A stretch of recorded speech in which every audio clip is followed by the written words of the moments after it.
కీర్తన గ్రంథము 14వ అధ్యాయము మొదటి వచనంలో, దేవుడు లేడని బుద్ధిహీనులు తమ హృదయంలో అనుకుంటారంట. ఎవరు అనుకుంటారండి? దేవుడు లేడని బుద్ధిహీనులు తమ హృదయంలో అనుకొందురు.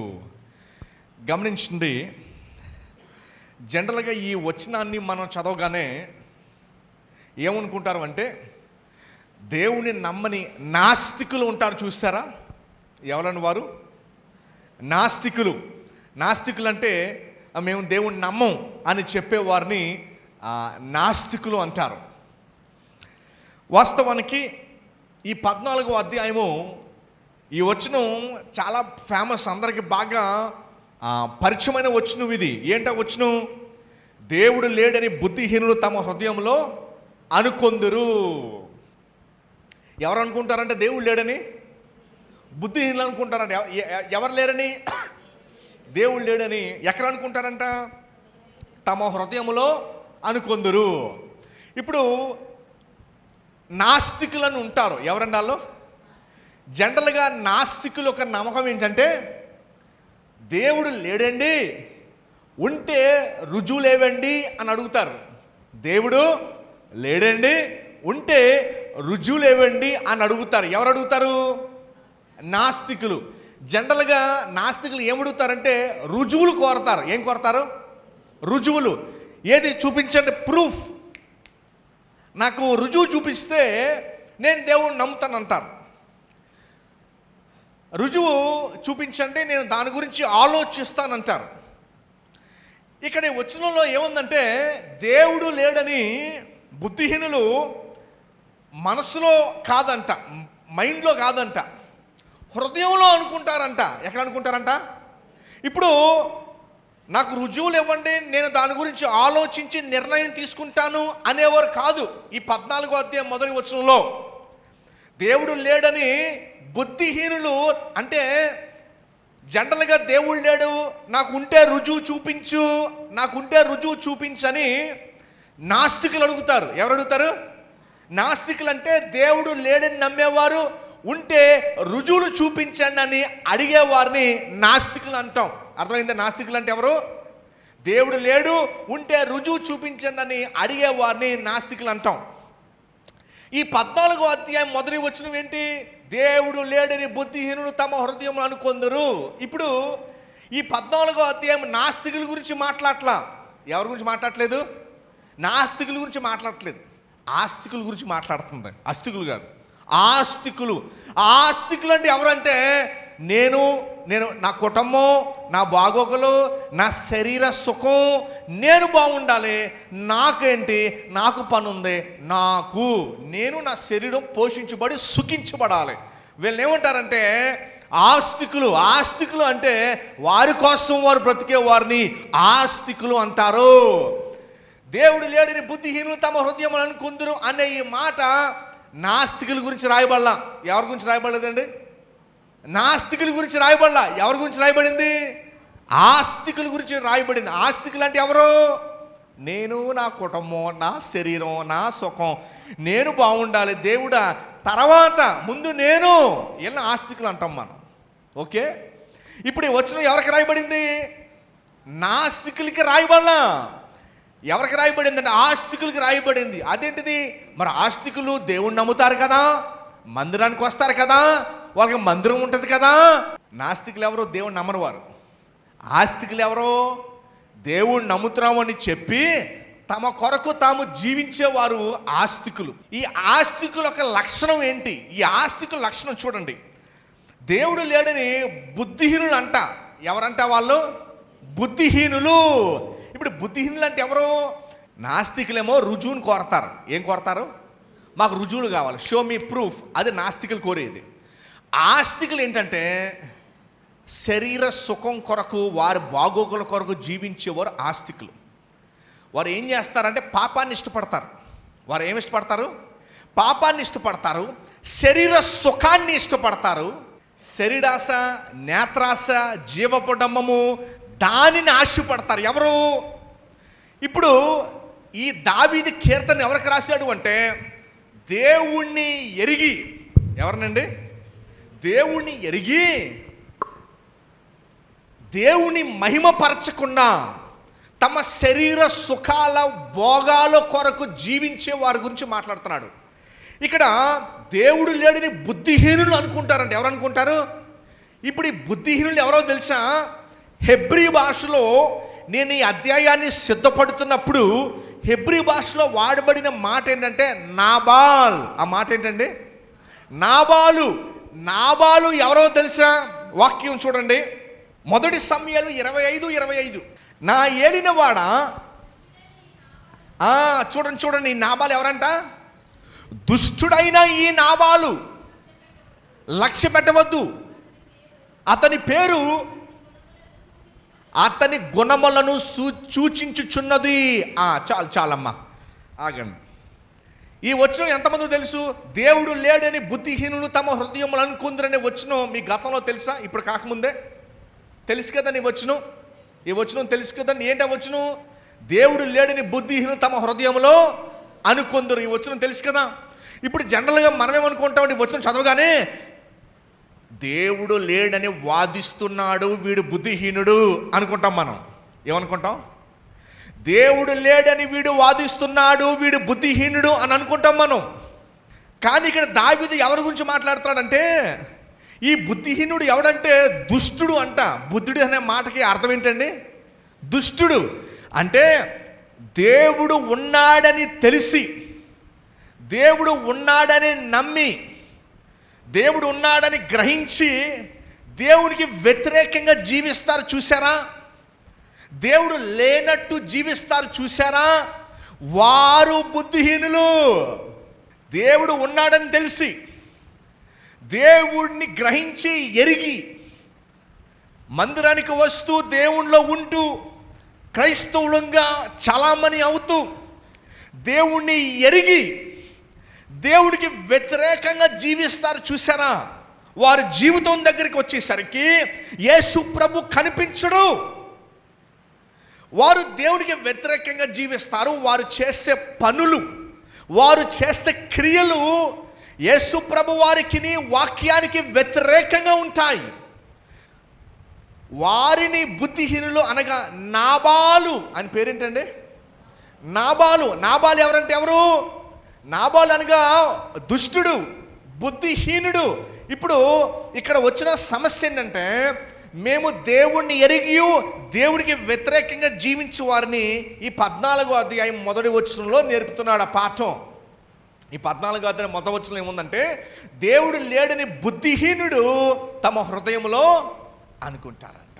వాస్తవానికి దేవుడు భక్తి, నా భక్తి జీవితము, దేవునికి ఏది ఇష్టము ఏది ఇష్టం లేదు, నేను ఎలా జీవించాలి ఎలా జీవించకూడదు అని పరిశుద్ధాత్మ దేవుడు వారికి నేర్పుతున్నప్పటికీ కూడా తమ శరీరేచ్ఛలను బట్టి నడిచేవారు బుద్ధిహీనులు.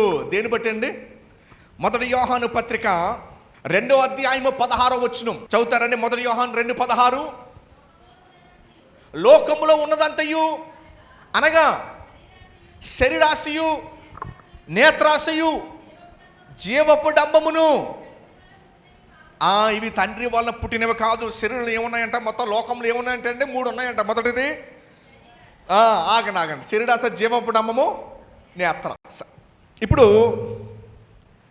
ఆర్ఆర్కే మూర్తి అని దేవుని భక్తుడు పుస్తకంలో రాశాడు. ఏమని రాశాడంటే ఆయన, శరీరాశ, నేత్రాశ, జీవపు డంబము 3 కాలు రాశాడు. 3 కాలు. మొదటి కాయ ఏంటంటే శరీరాశ ఏమో కన్యక, స్త్రీ మీద ఉన్న ఆశ. 2 మరి కనకం, డబ్బు, బంగారం, కనకం. 3వది కీర్తి. 3 కాలు రాశాడు. మొదటిదేమో కన్యక అని కా రాశాడు, 2వదేమో కనకం అనే కా రాశాడు, 3వ కా ఏమో రాశాడు? కీర్తి అనే కా రాశాడు. పేరు ప్రఖ్యాతలు మనుషులకి కావలసినవి. అయితే దేవుడు లేడని బుద్ధిహీనులు తమ హృదయంలో అనుకున్న వారు ఎవరు అంటే, మాకు యేసు ప్రభు తెలుసు కానీ మా జీవితానికి వ్యతిరేకంగా ఉంటుంది. మాకు ప్రభు తెలుసు కానీ వారి జీవితం వ్యతిరేకంగా ఉంటుంది. వీళ్ళు బుద్ధిహీనులు. అర్థమైంది మీకు? ఇక్కడ దావీదు నాస్తికుల గురించి మాట్లాడలేదు, కానీ ఆస్తికులు అంటే ఆస్తి పరులు, ఆస్తి అంటే యేసు ప్రభు వారి కొరకు ఇచ్చిన ఆస్తిని వారు కలిగి ఉండి ఎవరు కోరుతున్నారు? లోకాన్ని. ఎవరిని కోరుతున్నారు? లోకాన్ని. బైబిల్ చెప్తుంది లోకానికి వెనక్కి విసిరేయమని. ఏమండి, బైబిల్ గ్రంథంలో ఒక వ్యక్తి ఉన్నాడు, ఆయన పేరు మోషే. ఆయన పేరు ఏంటండి? ఇంగ్లీష్లో మోజస్ అని పిలుస్తాము, ఆయన పేరు మోషే. మోషే ఏం చేశాడు తెలుసా? హెబ్రీయులకు రాసిన పత్రిక 11:24 చూడండి. ఈ మూడింటిని వెనక్కి విసిరేసాడు. కన్యక, కనకం, కీర్తి, ఈ మూడింటిని కూడా వెనక్కి విసిరినవాడుగా మనం చూస్తాం. చూడండి, అందరూ కూడా బైబిల్ ఓపెన్ చేయండి. హెబ్రీయులకు రాసిన పత్రిక 11వ అధ్యాయము 24వ వచనం.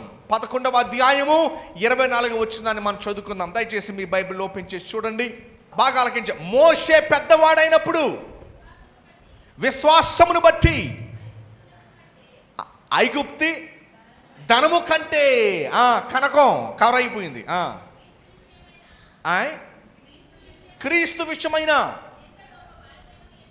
చూసారా, క్రీస్తు విషయమైన నింద గొప్ప భాగ్యమని ఎంచుకొని అల్పకాలపు పాప భోగములను అనుభవించుట కంటే దేవుని ప్రజలతో శ్రమ అనుభవించటం మేలని యోచించి అబ్బాబ్బా ఏ మాట చూడండి, ఫరో కుమార్తెకు అనిపించుకుంటకు ఒప్పుకొనలేదు. చాలా చూశారండి. బైబిల్లో మోషే అనే వ్యక్తి ప్రపంచాన్ని ఏలబోయే ఫరో కావాలి. ఎంత గొప్ప స్థితి అండి! ఫరో అయ్యే స్థితి అంటే మామూలు స్థితి, ఉన్నతమైన స్థితి. ఆ ఫరో అవ్వాల్సిన వ్యక్తి ఒక ప్రపంచంలోనే అందమైన వ్యక్తులు. ఆఫ్రికా దేశం నుంచి ఫస్ట్ మిస్ యూనివర్స్ అంటే అండి ఇథియోపియా దేశం నుంచి వచ్చింది. అలాంటి ఆఫ్రికా దేశం నుంచి వచ్చిన ఆ స్త్రీని, ఆ స్థాయిని, రెండిటిని కూడా అతను విడిచిపెట్టి దేవుని ప్రజలతో శ్రమ అనుభవించడము గొప్ప భాగ్యంగా భావించాడంటే మోషే.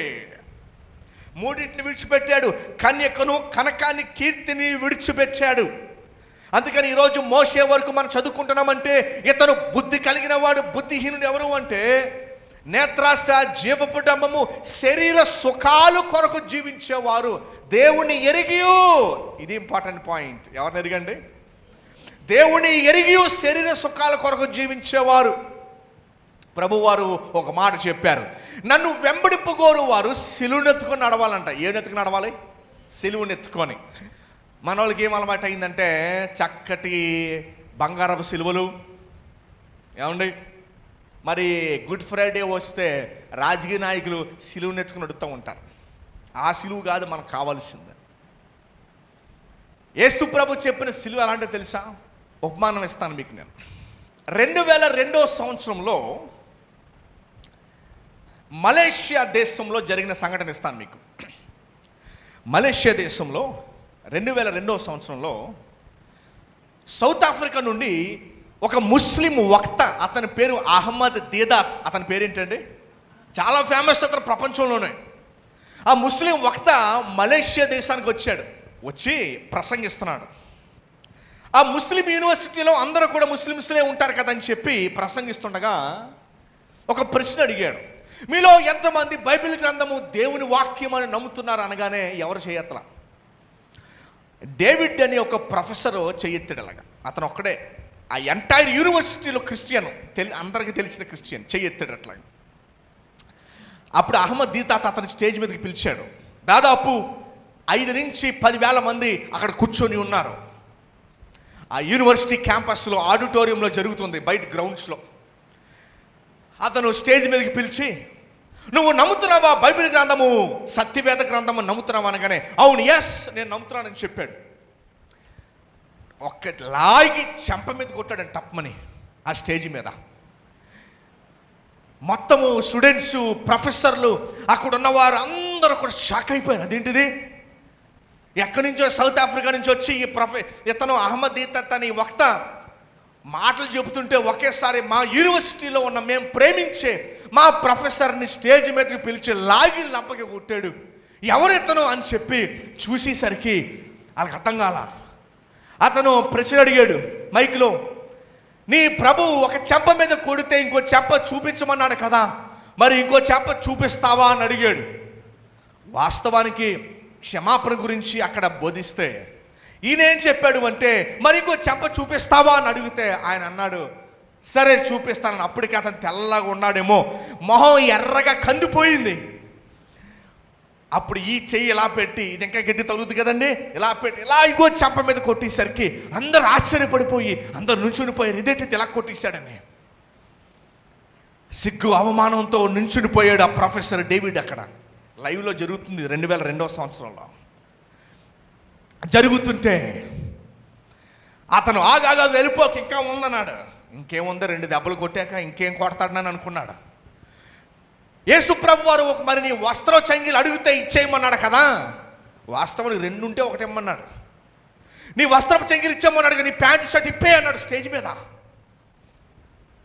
అతను గనక వెళ్ళిపోతే నా ప్రభు నామ అవమానపడద్దా ఏంటి, ఎంత 10,000 మంది విద్యార్థులు యూనివర్సిటీలు ప్రపంచం అంతా వీక్షిస్తుంది, నా పరిస్థితి ఏంటి అని చెప్పేసరికి స్టేజ్ వైపు తిరిగి నన్ను క్షమించండి, చూసే స్టూడెంట్స్ అందరూ కూడా దయచేసి నన్ను క్షమించండి అని చెప్పి వాళ్ళందరి ముందు షర్ట్ ఇప్పించాడు. ప్యాంటు పరిస్థితి ఏంటి అని అడగగానే ప్యాంటు కూడా ఇప్పించి ఇచ్చేసాడు. మరలా అన్నాడు, ప్యాంటు షర్ట్ ఓకే, మరి బనీలు పరిస్థితి, బనీలు కూడా ఇప్పు అన్నాడు. అప్పుడు ఆడియన్స్ వైపు తిరిగి అన్నాడు, నన్ను క్షమించండి, నేను బనియన్ తీసి ఇచ్చేసాడు. అప్పుడు దేదత్ గారు అండర్వేర్ కూడా తీసేయమంటారట, వద్దు అన్నాడు ఆయన. ఎంటైర్ యూనివర్సిటీలో స్టూడెంట్స్ అందరూ అందరూ ఎవరు కూర్చోలేరు, అందరూ నుంచుడిపోయి చూస్తున్నారు, ఆశ్చర్యపడిపోయారు. చాలామంది కంట్లోంచి నీళ్ళు కూడా వచ్చేస్తున్నాయి. మేము ప్రేమించే ప్రొఫెసర్ ఇలా అవమానపడుతుంటే, ఎక్కడి నుంచో వచ్చే సౌత్ ఆఫ్రికా నుంచి వచ్చిన ఇతను ఇలా అవమానపరుస్తూ ఉంటే వారు ఏడుస్తూ ఉన్నారు. వెంటనే అతను బట్టలు పట్టుకుని ఇచ్చేసారు. అతనికి బట్టలు పట్టుకుని అతను ఛాంబర్లోకి వెళ్ళిపోతుంటే మీరు నమ్మరు, అక్కడ వినే వేలాది మంది స్టూడెంట్స్ అందరూ ఇతని ప్రసంగం ఇంకా కంటిన్యూ చేస్తుంటే అతని ప్రసంగం వినడం మానేసి ఈ ప్రొఫెసర్ వెనకాల అతని ఆఫీస్కి వెళ్ళిపోయారు, అతన్ని ఓదార్చడానికి, అతనితో మాట్లాడటానికి. ఏం జరిగిందో తెలుసా, వాళ్ళందరూ ఈ డేవిడ్ గారి యొక్క సాక్ష్యాన్ని చూసి ఆ ముస్లిం యూనివర్సిటీలో దాదాపు 15 నుంచి 20% మంది ఆ యూనివర్సిటీలో ఉన్న విద్యార్థులు ఆనాడు యేసు ప్రభుని అంగీకరించారు తన జీవితాన్ని చూసి. అది ప్రభు కొరకు నిలబడటం అంటే, శిలువను మోయటం అంటే, అది బుద్ధి కలిగి జీవించడం అంటే, అది ప్రభుని మోయడం అంటే.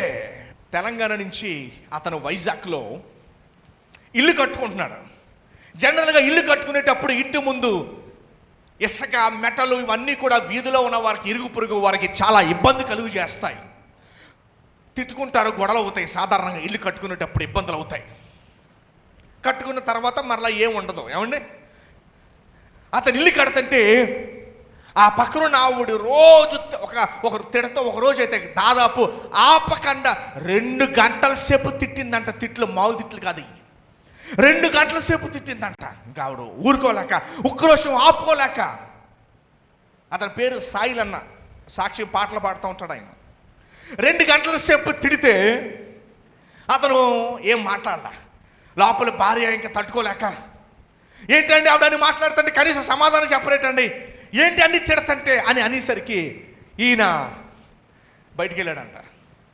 ఏదో ఒకటి పెట్టుకుంటానులే అని చెప్పి వెళితే బయటికి వెళ్ళి ఆ పక్కన కిరాణా కొట్టుకు వెళ్ళి ఒక కవర్లో ఏదో తెచ్చాడంట.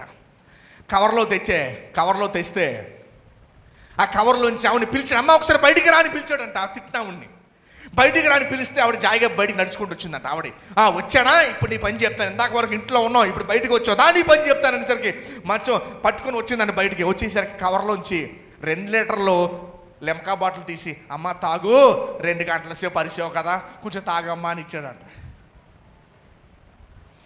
ఇచ్చేసరికి ఆవిడ గొడవ మీదకి ఇంకా తిట్లు కొనసాగిద్దాం, గొడవ పెట్టుకుందామని ఆవిడ బయటకు వచ్చేసరికి కూల్ డ్రింక్ బాటిల్ ఇచ్చాడమ్మా. 2 గంటల సేపు నన్ను తిట్టున్నావు, నువ్వు అలసిపోయి ఉంటావు, కొంచెం డ్రింక్ తాగామని ఇచ్చాడంట. ఆవిడకి ఇంకా ఏం మాట్లాడాలో అర్థం కాక, అదేంటండి ఇందాక వరకు 2 గంటల సేపు నిన్ను నీ భార్యని ఇష్టానుసారంగా తిట్టాను కదా అంటే ఆయన అన్నాడంట, ఎప్పుడు తిట్టావమ్మా అన్నాడంట. నన్ను ఎప్పుడు తిట్టావమ్మా అన్నాడంట. అదేంటండి ఇప్పటిదాకా మిమ్మల్నిగా తిట్టిందంటే నన్ను తిట్టావమ్మా, ఆ తిట్టబడిన వ్యక్తి ఎప్పుడు చచ్చిపోయాడమ్మా, నాలో క్రీస్తు మాత్రమే ఉన్నాడు, ఆయనకి ప్రేమ చూపించవచ్చు, నాకు తెలియదమ్మా, అందుకనే ప్రేమ చూపించడానికి కూల్ డ్రింక్ బాటిల్ తీసుకొచ్చానమ్మని చెప్పాడు సమాధానం. అది కూడా ఆయన సాక్ష్యం చెప్తే నేను విన్నాను.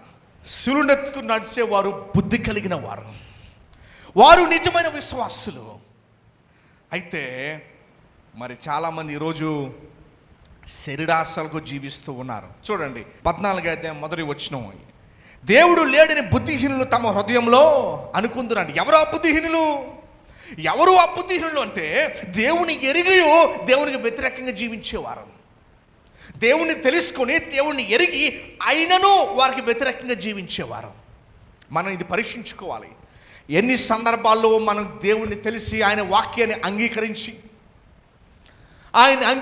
ఆయన వాక్యాన్ని తెలిసి పరిశుద్ధాత్మ దేవుడు మనకి చెప్తున్నప్పటికీ కూడా మన జీవితాన్ని ఆయనకి వ్యతిరేకంగా మనం నడిపించాం. ఆయన గాయాలు రేపాము, ఆయనకి బాధ కలిగించాం. ఎందుకు కలిగించాం తెలుసా? అరే నీ నిమిత్తమై నా శరీరాన్ని నలగొట్టుకున్నాను, నీ నిమిత్తమై నేను 39 కొరడా దెబ్బలు నేను తిన్నాను, నీ నిమిత్తమై నేను ఉమ్మి వేయించుకున్నాను. నేను ఒకసారి ఐరోపా ఖండంలో మంచి ఫుట్బాల్ మ్యాచ్ జరుగుతుందంట. ఫుట్బాల్ మ్యాచ్ జరుగుతుంటే జిడాన్ అని ఒక ఫుట్బాల్ ప్లేయర్ ఉన్నాడు. ఎప్పుడు విన్నారా ఆ పేరు? జిడాన్, ఆయన పేరు చాలా ఫేమస్. రిటైర్ అయిపోయాడు ఆయన. మొత్తం నున్నగా ఉంటుంది పైనంతా. ఆయన గ్రౌండ్లో ఆడుతూ ఉంటే ఇదో గ్రౌండ్లో కనపడుతూ ఉంటుంది, నున్నగా ఉంటుంది మొత్తం. అతను ఫుట్బాల్ ఆడుతుంటే, జనరల్ ఫుట్బాల్ చూడండి అగ్రెసివ్గా ఆడతారు ఫుట్బాల్ ఆడుతుంటే ఎవరో వచ్చి అతను తోశారంట. ఎవరో వచ్చి ఏం చేశారు, ఇద్దరు తోసుకునేసరికి అటేపాడు ఈ జిడాన్ వ్యక్తి మీద కాండ్రించి ఉమ్మివేశాడంట. కాండ్రించి ముఖం మీద ఉమ్మేశాడంట. ఉమ్మేసి కళలో పెట్టి కళ్ళకు చూస్తున్నాడు. మళ్ళీ చూస్తుంటే అది తట్టుకోలేక ఇతంతా నున్నట్టు గుండు కదా, ఇలా పెట్టి బురద పళ్ళు మీద కొట్టాడంట. ఇక్కడ పళ్ళు మీద కొట్టేసరికి మొత్తం రెండు ఎదడపాలు ఇలా వంగిపోయినాయి, కింద ఓసలు వంగిపోయినట్టు. ఒకటేమో చేతిలోకి వచ్చేసింది, ఒకటేమో వంగిపోయిందని ఎలాడుతూ ఉంది టింగ్ టింగ్ టింగ్ టింగ్ టింగ్ అని. అంటే ఉమ్ము వేస్తే అంత అవమానం పడతాడు, అంత అవమానం పడితే ఆ రీతిగా రియాక్ట్ అవుతారు. యేసు ప్రభు వారు మనందరి నిమిత్తమై ఆయన గడ్డాన్ని పెరిగినప్పుడు కూడా, ఆయన ముఖం మీద ఉమ్ము వేయించుకున్నప్పుడు కూడా ఏ క్షణంలో కూడా ఆయన రియాక్ట్ కాల. తలకి ములకిరటం, చేతుల్లో మేకులు కొడుతున్నప్పటికీ కూడా, వస్త్రపు చెంగులు లాగినప్పుడు కూడా ఆయన అన్న మాట ఏంటంటే, తండ్రి వీరు ఏమి చేయించున్నారు, వీరు ఎరుగరు, వీరిని క్షమించండి అన్నాడే తప్ప ఇంకొక మాట ఆయన మాట్లాడలేదు. యేసు ప్రభు కొరకు మన ఈ భూమి మీద విడిచిపెట్టేది ఏంటి? ఎఫ్రాయిం అనే యవనస్తుడు దేవుని పరిచర్యలో ఒక మిషనరీగా వెళ్ళిపోయి చనిపోయాడు. తల్లి ఏడుస్తూ ఉంది, రోధిస్తూ. యవనస్తుడు, నాకు తెలిసి గట్టిగా 25 సంవత్సరాలు కూడా ఉండవు ఆ యవనస్తుడికి. రోధిస్తూ ఉంటే తల్లి అందే, నా పిల్లవాడు నేను దేవుడికి ఇచ్చిస్తాను, అతను దేవుని దగ్గర ఉన్నాడు, నాకేం పర్వాలేదు. నాకు ఏడుస్తూనే ఆ మాట చెప్పింది. యవనస్తుడు కుమారుని పోగొట్టుకున్న ఆ తల్లి బాధ ఎవరు ఓదార్చలేంది. కానీ ఆమె ఇస్తున్న సాక్ష్యం ఏంటో తెలుసా? ఒకసారి నా చిన్ననాటి స్నేహితుడు విశాఖపట్నంలో అతను చనిపోయాడు. విశాఖపట్నం అంతిమంగా అతని గురించి ఆ బాడీని పెడితే తండ్రి ఇచ్చిన సాక్ష్యం ఏంటంటే, నా కుమారుడు దేవుని దగ్గర ఉన్నాడు. అమ్మ, నేను అడిగేది ఒకే ప్రశ్న సంఘాన్ని. దేవుడు మన నిమిత్తమై అంత శ్రమ అనుభవించి, మన నిమిత్తమై అవమానం పొంది, మన నిమిత్తమై గడ్డం పెరిగి ఉమ్మి వేయించుకుని, ఆయన ఇష్టానుసారంగా గుద్ది ఆయన రూపమే మారిపోయినప్పుడు, అంతగా మన నిమిత్తం ఆయన శిక్ష అనుభవించి ప్రేమించినప్పుడు, దేవుని కొరకు మనం చేసేది ఏంటి? దేవుని కొరకు మనం విడిచిపెట్టింది ఏంటి ఈ భూమి మీద? ఎంతకాలం మన శరీర సుఖాల కొరకు జీవిస్తామండి? పాత నిబంధనలో ఉన్న భక్తులు ప్రభు కొరకు ఎదురు చూస్తూ బతికారు. దేవుడు వారి కొరకు ఏర్పాటు చేసిన లోకం కొరకు వారు బ్రతికారు. దేవుడు లేడని బుద్ధిహీనులు తమ హృదయంలో అనుకొందరు. మనం ఏమాత్రం కూడా దేవుని ఎరిగి బుద్ధిహీనుల వాళ్ళే జీవించకూడదు. బుద్ధిహీనుల వాళ్ళే జీవించడం అంటే దేవుడు మన కొరకు ఎంత చేసినా మన శరీర సుఖాల కొరకు, లోక వ్యవహారాల కొరకు, మన పనుల కొరకు ఎంతకాలం కిందే చూస్తూ బతకూడదు. మనం కొలసీలకు రాసిన పత్రికలో పౌలు గారు అంటారు, ఇదిగో మీరు క్రీస్తుతో కూడా లేపబడిన వారైతే దేవుని కొరకు మీరు జీవించి బ్రతకండి. నేను ప్రశ్న అడుగుతున్నాను. నవంబర్ నెల 11వ నెల ఇది. వచ్చే నెలేమో డిసెంబర్న 2024 సంవత్సరం కూడా అయిపోయింది. దేవుడు మనల్ని ఈ భూమి మీదకో పని కోసము, పని నిమిత్తమై పంపించాడు. ఈ 11 నెలల్లో దేవుడు ఎన్నో కార్యాలు చేశాడు. మనకి పని చేసుకోవడానికి బలాన్ని, శక్తినిచ్చాడు. మనల్ని సజీవులుగా ఉంచాడు. మన కుటుంబాన్ని కాచి కాపాడాడు. మనల్ని పోషించాడు. పని చేసుకోవడానికి జ్ఞానాన్ని ఇచ్చాడు. వీటన్నిటినీ కూడా ఈ 11 నెలల్లో దేవుడు మనకు దయచేశాడు.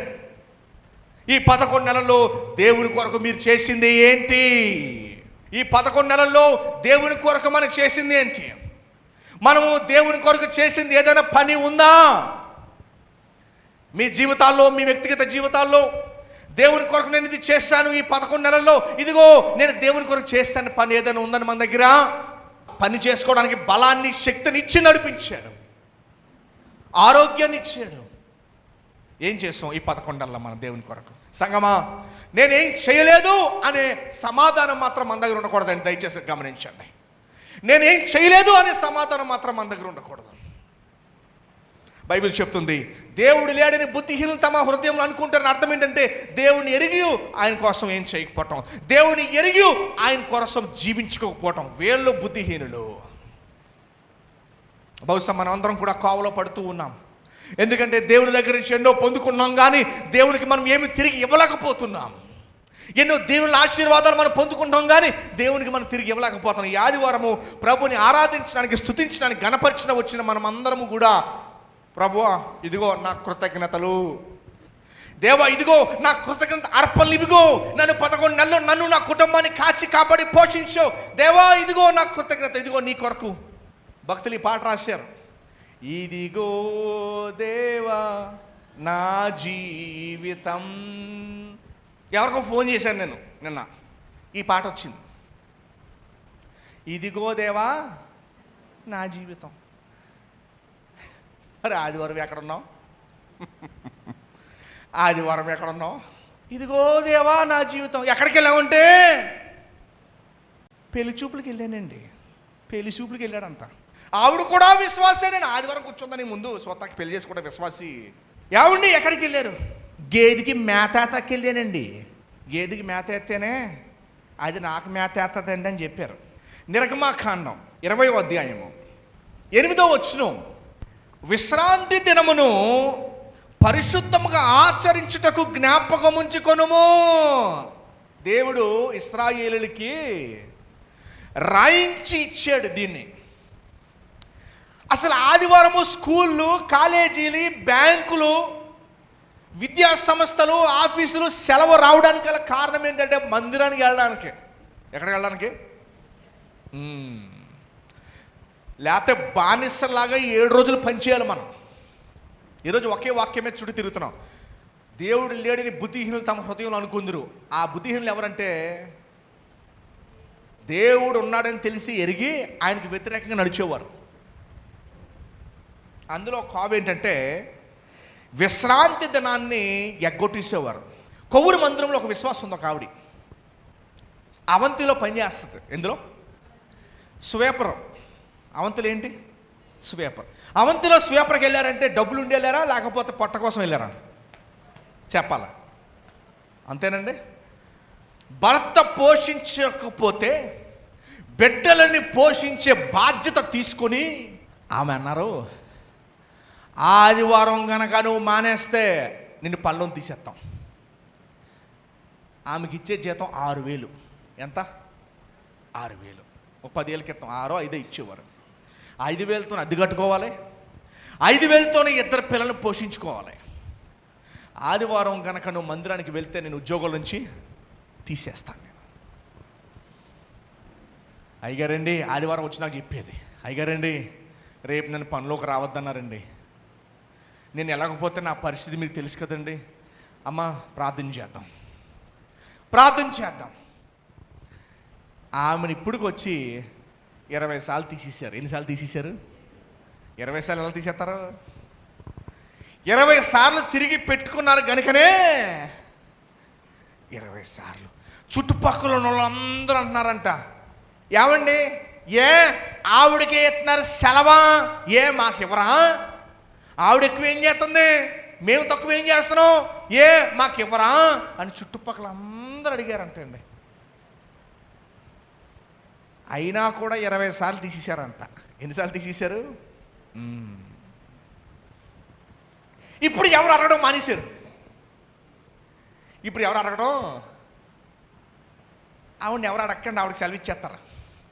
ఏమంటున్నారు చుట్టుపక్కల? ఆవిడని ఎవరు అడగండి, ఆవిడకి సెలవు ఇచ్చేస్తారు, ఆవిడని వదిలేండి. భయపడి మందిరం ఎగ్గొట్టేస్తుంటే బిడ్డలిద్దరికి దేవుడు ఉద్యోగాలు ఇచ్చాడు. వాళ్ళు ఉద్యోగాలు చేసుకుంటున్నారు. మరలా అదే మన మందిరంలోనే మానేసిన ఒకరు ఉన్నారు. వాళ్ళు అడిగాను, అమ్మా రాలేదంటే, తీసేస్తారండి బాబు, తీసేస్తే ఎలాగంటే పోషణ కదండి, మీకు తెలియదేముంది అయ్యగారు అన్నారు. సరేనమ్మా, బాధ్యత నాది, చెప్పాల్సిన బాధ్యత మిగిలింది నువ్వు దేవుడికి చెప్పుకోవాలి. లెక్క కట్ చేసి చూస్తే 20 years తర్వాత మా ఆయన గారికి ఆరోగ్యం బాగాలేదండి, పిల్లలకు ఉద్యోగాలు రాలేదండి. నేను వయసు 6 నుండి 7 నుండే పిలవటం మొదలెట్టేవాడిని మందిరానికి. ఎందుకంటే మా తాతగారు సేవలో, నేను నాన్నగారి సేవలో పుట్టి అందులోనే పెరిగాం కనుక వయసు 7 నుండే పిలవడం మొదలుపెట్టిన అన్ని స్టోరీలు చూసేసాను, నేను జీవితాలను చూసేసాను చాలామంది. ఎవరైతే దేవునికి నమ్మకంగా జీవిస్తారో దేవుడు వారిని ఎన్నడూ విడిచిపెట్టలేదు. ఒక కుటుంబం ఉంది, విజయవాడలో 25 లక్షలు అప్పెట్టి వచ్చేసారు ఇక్కడికి. ఎంతమ్మా? 25 లక్షలు అప్పెట్టి వచ్చేసారు ఇక్కడికి. ఎందుకు వచ్చేస్తారు? ఎగ్గొట్టేస్తారు అంతేనా? వచ్చేసాక ఇక్కడ శ్రీనివాస పబ్లికేషన్ కొవ్వూరులో తెలుసు కదా, 700 జాయిన్ అయ్యారు. జీతం ఎంత నెలకే? 700.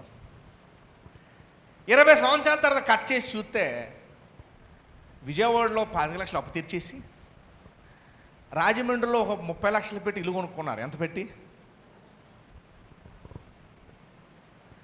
నేను చెప్పొచ్చే పాఠం ఏంటంటే, దేవుని ఎడల నా అనుభవంలో చెప్తున్నాను, మీ అనుభవం కూడా కరెక్ట్ అవుతుంది అది, ఎందుకంటే ప్రపంచం అంతా ఒకే అనుభవం. దేవుని కొరకు నిలబడిన బిడ్డలను దేవుడు ఎన్నడూ సిగ్గుపరచలేదు. ఎవరు సిగ్గుపడ్డారు అంటే, ఆయన మాకొద్దు అని విడిచిపెట్టేసిన వారు సిగ్గుపడ్డారు తప్ప, ఆయన కొరకు నిలబడిన ఏ వ్యక్తి కూడా దేవుడు వారిని సిగ్గుపరచలా. ఇది నా అనుభవంతో చెప్తున్నాను. నేను ఎంతోమందిని చూసి అనుభవంతో చెప్తున్నాను. నేను ఒకటే గుర్తుపెట్టుకోండి, దేవుడు లేడని బుద్ధిహీనులు తమ హృదయంలో అనుకుంటారంటే అలా జీవిస్తారంటే బుద్ధిహీనుల వలె. మనం అలా జీవించకూడదు. దేవా, కష్టమైన సుఖమైన, మంచైనా చెడు, నా ప్రయాణం నీతోనే, నా ప్రయాణము నీతోనే. వాక్యం చదువుకుందాం, చూడండి 8వ వచనం. విశ్రాంతి దినము పరిశుద్ధంగా ఆచరించుటకు జ్ఞాపకము ఉంచుకొనము. 6 దినములు నీవు కష్టపడి నీ పనంతయు చేయవలెను. ఎన్ని దినములండి? సాతానుడు ఏం చేస్తాడంటే, మనోళ్ళు సాక్ష్యం చెప్తున్నాను, ఏంటో తెలియదు అయ్యగారు, 6 రోజులు పని లేదండి, ఈరోజే రమ్మన్నారండి. 6 రోజులు పని లేదండి, ఈరోజే రమ్మన్నారండి, అందుకనే వెళ్ళానండి. నువ్వు ఆ రోజు మానే 6 రోజులు పని దేవుడు ఇస్తాడు నీకు. నువ్వు ఆ రోజు మానేస్తే 6 రోజుల పని దేవుడు. అంటే కరోనా టైంలో ఆకలితో పడుకున్నామా? కరోనా టైంలో ఆకలితో పడుకున్నామా?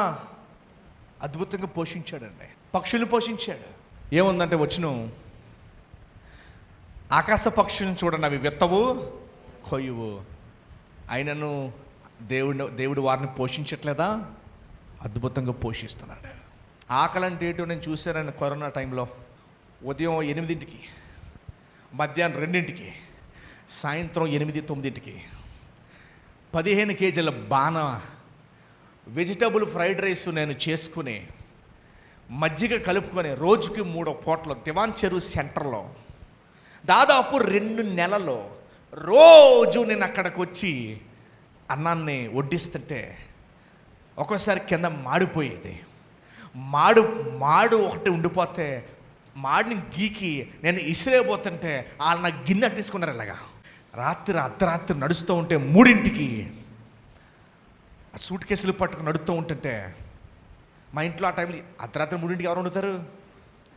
ఇంట్లో ఉన్న ఉల్లిపాయలు, దోసకాయలు, టమాటాలు, వీటన్నిటిని సంచిలో మా అపార్ట్మెంట్ వాచ్మెన్ అంటే లేపి లేక్ అని లేపి ఇద్దరం సంచులు పట్టుకుని అక్కడికి వెళ్ళిపోయి ఉల్లిపాయల, దోసకాయలు, నిమ్మకాయల, కూరగాయలు అన్నీ పట్టుకెళ్ళిపోయాం. అవన్నీ ఆవురావురు మన కూరగాయలు కట్ చేసేసి తినేశారు. వాళ్ళు దోసకాయలు, పచ్చి దోసకాయ తినేశారు. ఎప్పుడన్నా మనకి అలాంటి పరిస్థితి వచ్చిందండి? కరోనా టైంలో అలా పచ్చి దోసకాయలు, పచ్చి కూరగాయలు తినే పరిస్థితి ఎప్పుడు వచ్చిందా? పచ్చి కాకరకాయలు తినే పరిస్థితి ఎప్పుడు వచ్చిందా మనకి? వాస్తవానికి కరోనాలో ఇంకా ఇంట్లో కూర్చొని సమృద్ధిగా తిన్నారు అందరం. దేవుడు మన అంతలకు పోషిస్తే, నేను ప్రశ్న అడుగుతున్నా, ఈ సంవత్సరం అయిపోతుంది, ఇంకో నెల ఉంటే దేవుని కొరకు మనం చేసింది ఏంటి? మన కొరకు, మన శరీర సుఖాల కొరకు జీవించడం ఆపివేసి, ఇదిగో ప్రభు కొరకు మన జీవితాన్ని ప్రతిష్ఠించుకొని ఆయన కొరకు మనం జీవిద్దాం. ఏకాత్మతో, ఏక మనసుతో ఆయన కొరకు మనం జీవిద్దాం. దేవుడి మాటలు దీవించును గాక. ఆమేన్.